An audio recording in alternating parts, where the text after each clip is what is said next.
Assalamualaikum warahmatullahi wabarakatuh. Excellency, the Director of Wali Songo University, honorable all of educators, and respectable all the participants in the speech competitions.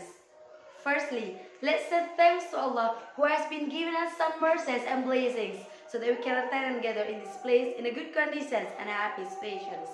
Secondly, may salawat and salam always be given to our Prophet Muhammad Sallallahu Alaihi Wasallam, who has guided us from the darkness to the lightness, from the stupidity to the cleverness, from the Jahiliyyah era to the Islamic era, namely Islam, our true religion. Ladies and gentlemen and all the audiences, seeing a good education is like seeing a bright future that has been promised to this world. Do you remember when Japan was devastated by the destructions of Nagasaki and Hiroshima city by American bombs? Do you remember about that, guys? Japan was completely paralyzed. The death toll reached millions. At the time, Hirohito Sessar gathered all the remaining living generals asking them, how many teachers are left? Oh my god, how valuable an education is. Japan is being a developed country as it is today cannot be separate from the influence and interventions of education. Then, how about our country, Indonesia? Have we ever asked how the positions of education in our eyes?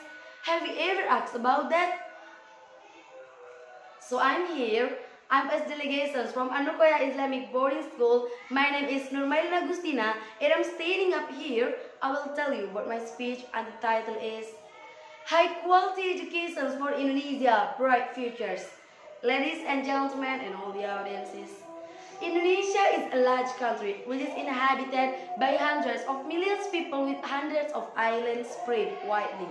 We have been independent since 1945, but part of people thought Indonesia has to become independent in terms of education yet. Even though we have checked its curriculum almost every year, but it's evident that education in Indonesia has not been able to compete as a whole with developed countries.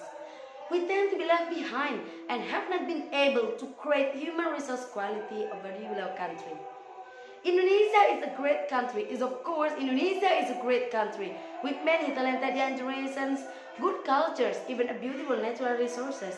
But why? But why are there still many people who live under poverty of education? The only answer is because our human resources are still low in the terms of education. You would be surprised. Our international education rank, Global Monetary, which is published on OECD, Indonesia's position is at 72 from 77 countries all over the world. I get this news on iNews 2019.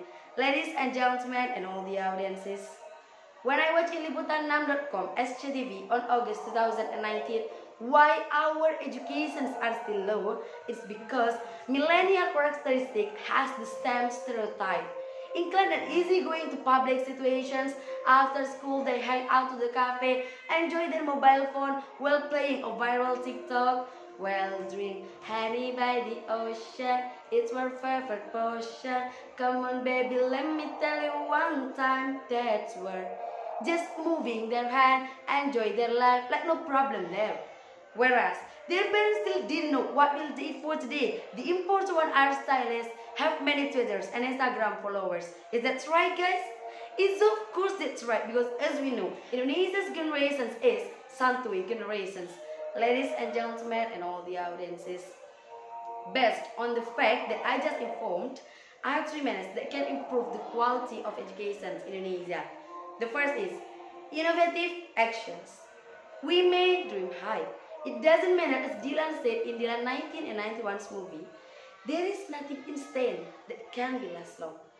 There is also no instant way in achieving our goals. We require a process. Such as Adamas Belfasa Devara with his excellent ideas was making Ruang Guru, or like Nadiem Makarim with his intelligent business Gojek, he raised Indonesia's economy to be the fourth one. And the second is competitive in future strategies. We are as young generations of this country. We have to compete this era with good ideas. If another country that is planning to stay in another planet, we have to do something more than it. As one of example, that is our motivator, Baharudin Yusuf Habibie. As we know, B.J. Habibie, as former president of Indonesia, he used this method like cabinet constructions, and he used that method just to make Indonesia face the golden road to be the best one. And the third is taking control on your own self. It means changing our mindset simply. Ladies and gentlemen and all the audiences, in this era, we can bring our flag proudly with our achievement in national or international. We are not only youth. We are not only youth who cannot do anything, but we are as the future leader of this country. Embrace our young age as the age of learning, not as an excuse to do nothing. Or like a wise sound, Subhanallah, God. It's mean, the young man today is the leader for tomorrow. Let's gather as our slogan, Bhinneka Tunggal Ika, the unity in diversity. It's mean, although different, but we are one. Ladies and gentlemen and all the audiences, that's all my speech which I can deliver for this moment. Thanks for your nice attentions, and I will close my speech by a wise word from Andrea Hirata. You, and you, please dream in your life, but don't ever live in your dream. Assalamualaikum warahmatullahi wabarakatuh.